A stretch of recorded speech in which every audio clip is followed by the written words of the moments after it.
Hello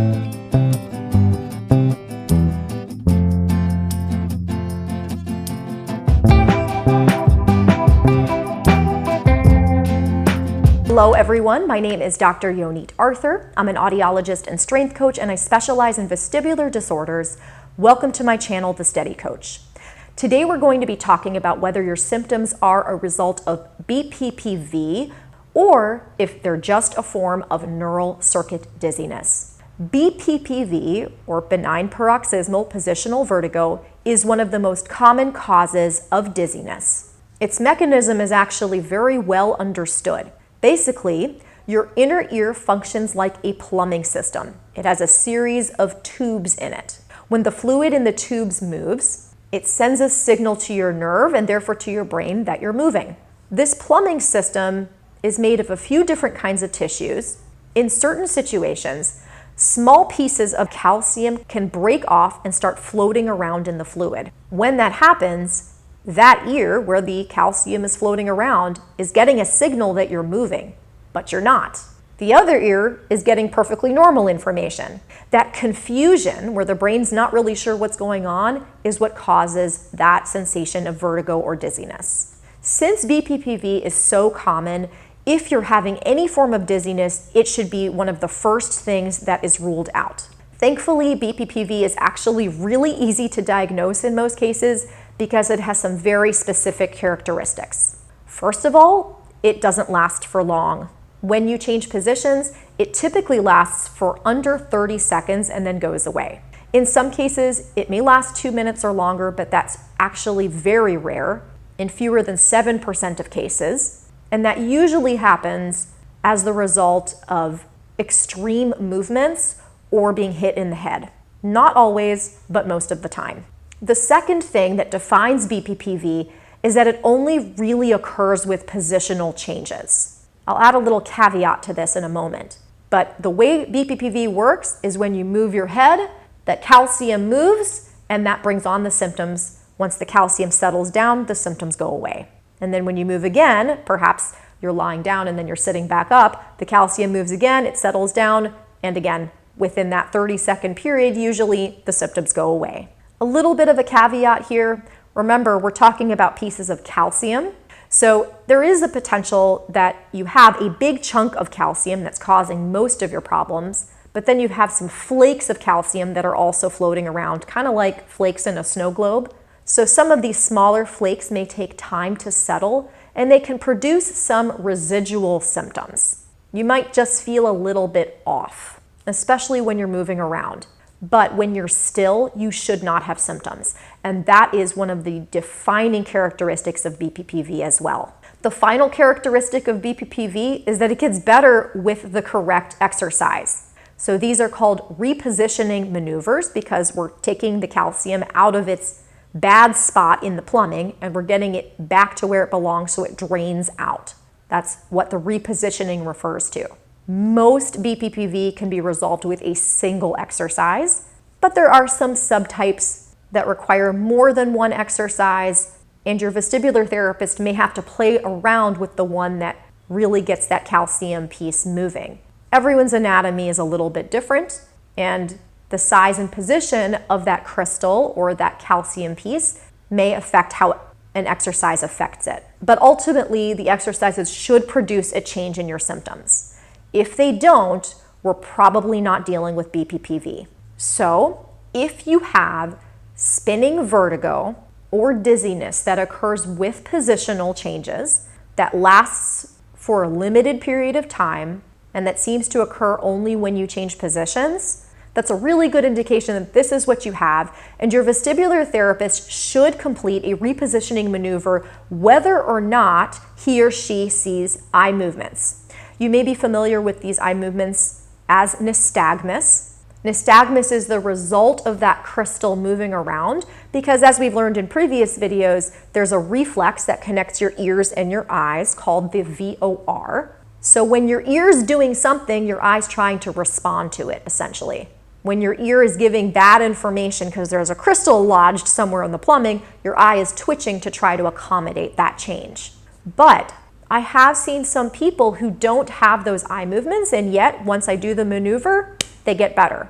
So in my opinion, your therapist should be trying the maneuver, the repositioning maneuver, whether they see nystagmus or not. And another reason for that is the nystagmus can be so brief that it can't be caught with the naked eye. But even those of you whose therapists are using goggles to determine if you have nystagmus, they should be still trying a repositioning maneuver if you have all the other symptoms of BPPV. If the maneuver didn't help and you have symptoms that don't quite meet these criteria, we're not looking at BPPV anymore. So your big question now is probably, can neural circuit dizziness cause spinning vertigo, nystagmus, eye twitching, and dizziness in positional changes? And the answer is absolutely yes. This is not actually built into the definition of something like PPPD, or persistent postural perceptual disorder, which is one of the more common terms nowadays for chronic dizziness of an unknown cause.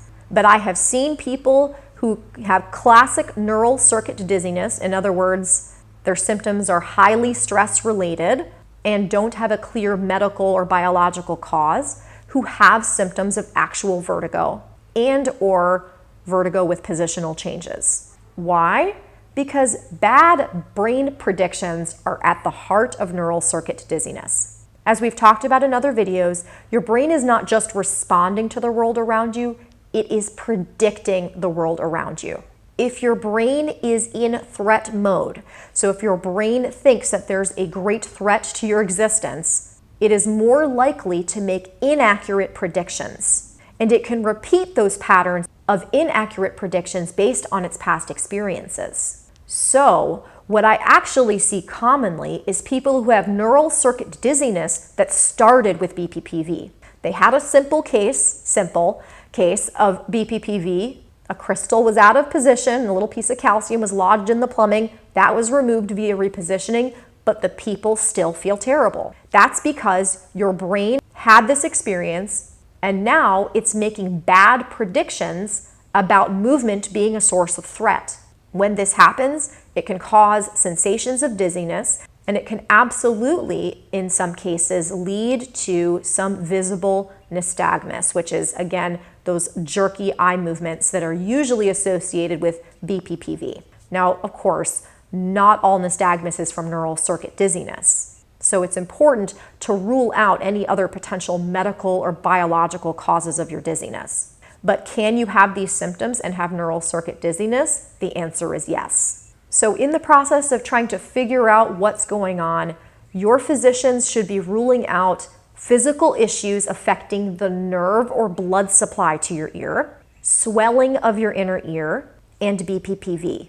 With blood supply and nerve issues, this could include systemic diseases or it could include growths. But again, most of these things are easily identifiable via imaging or lab testing. If all those things have been ruled out, you should be looking at neural circuit dizziness being a potential cause, especially if you previously had an episode of BPPV during a time of extraordinary stress and the dizziness just never went away. So one of the questions I'm often asked by people who aren't sure is it going to hurt me to do the repositioning maneuver again if I don't have BPPV? And the answer is no, but. So no, it's not going to hurt you, although I would very highly suggest you have a therapist do this with you versus doing it on your own, because that person can actually observe what's happening in your eyes. But the danger of doing these repositioning maneuvers over and over again is that for some patients, it becomes obsessive. They're so worried they have BPPV, they become movement averse. And this leads to that fear cycle that keeps dizziness going. Over the last 6 months, I've seen at least 1 or 2 people a month who have this issue. They're so worried about getting BPPV again. They're constantly doing maneuvers. And this, while it doesn't physically hurt them, it causes that fear cycle to keep the dizziness going because the brain is still worrying about dizziness. So the way to handle this, if you think you might have BPPV, is to see a vestibular therapist and have a repositioning maneuver done just in case. If it's resolved and you met the diagnostic criteria, congratulations, you're finished. If not, come back to my channel and watch the video on neural circuit dizziness to see if you might meet some of those criteria. I hope that was helpful for you guys. Questions, comments, drop them below. And as always, if you enjoyed this video, please like, share, and subscribe. I'll talk to you guys soon.